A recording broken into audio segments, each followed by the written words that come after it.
The former head of the office of the President of Ukraine, Andriy Yermak, has indeed been sent behind bars for 60 days. This morning on May 14, something happened in Ukraine that just a year ago seemed absolutely impossible.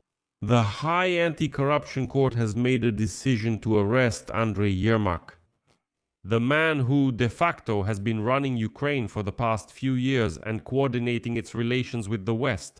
He has been taken into custody for 60 days with the possibility of release on bail set at 140 million hryvnias, which is about $3.5 million. Yermak himself previously stated that he doesn't have that kind of money, and today he added that he has enough wealthy friends who will help him get out of custody. And as of the time of recording this episode, it's known that a little over 14 million hryvnias have already been collected. But what happens next, that's what we'll discuss. I'm Alexander, Alexei Pechi. Let's discuss this topic. But before we start, I'd like to ask you to subscribe to this YouTube channel, like this episode, leave any comment under this video, and subscribe to my Telegram channel, Peachy News. The link to it is in the description of this video.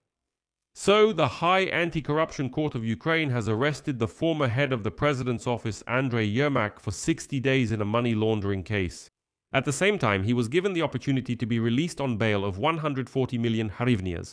Until the funds are paid, he will remain in a pre-trial detention center.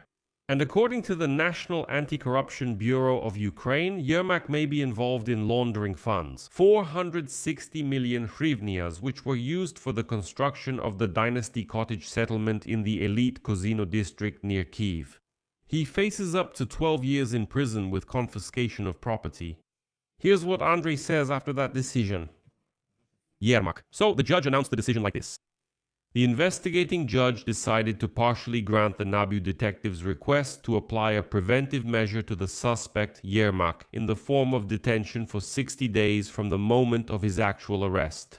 Set bail for the suspect at 140 million hryvnias, although NABU requested 180 million hryvnias. The judge added that the bail can be posted either by the suspect himself or by other persons. Yermak immediately stated that he does not have the necessary amount for bail and will look for money among friends and acquaintances. As he said, "I'm staying in Ukraine, I have nothing to hide, but how else could it be if you're in a detention center?" And he once again rejected the accusations as unfounded. By the way, supporters of the office of the President of Ukraine are now actively insisting that all of this is just a Russian information operation to put pressure on the President of Ukraine, Volodymyr Zelensky. And right away they start saying, look, the Russians are doing everything they can to hype up the corruption scandal. But Ukrainian journalists and bloggers are picking up on this trend and are clearly working for the Kremlin against President Zelensky. Although I want to emphasize that Zelensky himself, according to representatives of NABU, is not implicated in this investigation. Why? Because the National Anti-Corruption Bureau does not have the authority to conduct investigations against the president. Supporters of the president's office also bring up the interview of Zelensky's former press secretary, Yulia Mendel, with Tucker Carlson, but I won't repeat myself. I would like to note that on my Telegram channel, Peachy News, I have already shared my opinion about this interview, what is behind it, and why it appeared right now. I'll say right away, I absolutely don't see any big conspiracy here. But let's calmly analyze the situation. Yermak is accused of participating in laundering 460 million hryvnias, which is more than $10 million. According to the investigation, the money was used to build luxury mansions near Kyiv. The bail is $3.5 million, and he says that he will look for the money among his friends. Well, it's either true, and then he really doesn't have that kind of money available, which would indicate that the investigation is not accurate. And that would mean that Yermak is actually not guilty, or Yermak simply doesn't have any clean money. And then the very fact that he can't come up with the bail money becomes indirect evidence supporting the accusation. Well, let's see how quickly Yermak's friends will stand up for him. By the way, if bail is posted, Yermak will be released from the pre-trial detention center, but a number of procedural obligations will be imposed on him. He must appear before the investigator, prosecutor, or court when summoned, notify them of any change in residence or work, and is barred from leaving the city without special permission. He will have to hand over for safekeeping all passports for travel abroad, diplomatic passports, and any documents that allow him to leave the country. He must wear an electronic monitoring device at all times. And also, Yermak is strictly forbidden from discussing the details of the case with other suspects and witnesses. Among them are Alexei Chernyshov, Timur Mindic, Veronika Anikievich, by the way, Rustem Umarov, and so on. Now, the full picture of the case, because without it the scale is unclear. Let me remind you, NABU and SAP claim that Ermak is suspected of participating in an organized criminal group that laundered about 460 million hryvnias through the construction of an elite residential project near Kyiv. This is the Dynasty Cottage development in Kozin. 8 hectares of mansions and even a spa center were supposed to be built there. The penalty under Article 209, Part 3 of the Criminal Code applies here, up to 12 years with confiscation of property. Besides Yermak himself, Deputy Prime Minister Alexei Chernyshov and businessman Timur Mindic are also under suspicion. The latter first came under NABU's scrutiny back in November 2025. He was accused of a kickback scheme in Energoatom worth $100 million. And here is a very important detail. The investigation in the fields of energy and defense is still ongoing.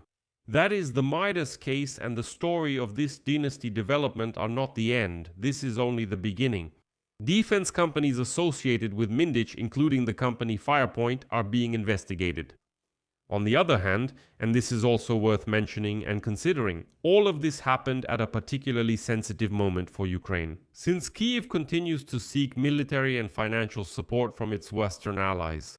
But on the other hand, let me remind you, in July of last year, the Ukrainian government passed a presidential law which in fact limited the independence of NABU and SAP. The question is, why was all this done? In fact, if that law had been in effect, NABU would not have been able to conduct such independent investigations at all, because they would have been under the control of the Security Service of Ukraine, which is fully controlled by the President of Ukraine. Then protests began, and Zelensky was forced to repeal the law and restore the independence of the anti-corruption agencies. Let me remind you, at that time, American Senators Shaheen and Graham made a strong statement, and I will quote it. One of the most widely used arguments for stopping support for Ukraine is that it is mired in corruption. After that, NABU not only continued their work, but they struck a blow at the very top of the president's office. Now the most important question, is the arrest of Yermak a signal from the United States of America or from Donald Trump's administration? Zelensky still hasn't commented publicly on the case. He chose a strategy of silence. His press service said that it's too early to comment on this topic for now. Well, that's an answer in itself. If the authorities wanted to protect Yermak, they would have done so publicly and immediately. The silence from Bankova is also a choice, and that choice says a lot. What happens next? As I see it, there are 3 scenarios here. First, Yermak finds 140 million hryvnias in the coming days, gets out with an ankle bracelet, and the case drags on for months, maybe even years. The second scenario is that there is no money, he stays in the detention center for 60 days, the investigation keeps digging, especially into defense matters, and then Yermak might drag other people down with him, or become something of a great martyr. The third scenario is an appeal, and Yermak's lawyers have already said they will challenge it. This will also take time, but the anti-corruption process has already started, and now it's much harder to stop it than, for example, a year ago when they tried to push through that law about the independence of NABU and SAP, or rather, taking away that very independence from the anti-corruption agencies. I'll leave it at that. Share your opinions and conclusions in the comments under this episode, subscribe to the channel, hit the bell, and don't forget to like. If you want to support the work of this YouTube channel, you can support it financially using any of the donation links or payment details in this video's description. I will be grateful for any support you can give. That's all for now. Take care. Goodbye, everyone.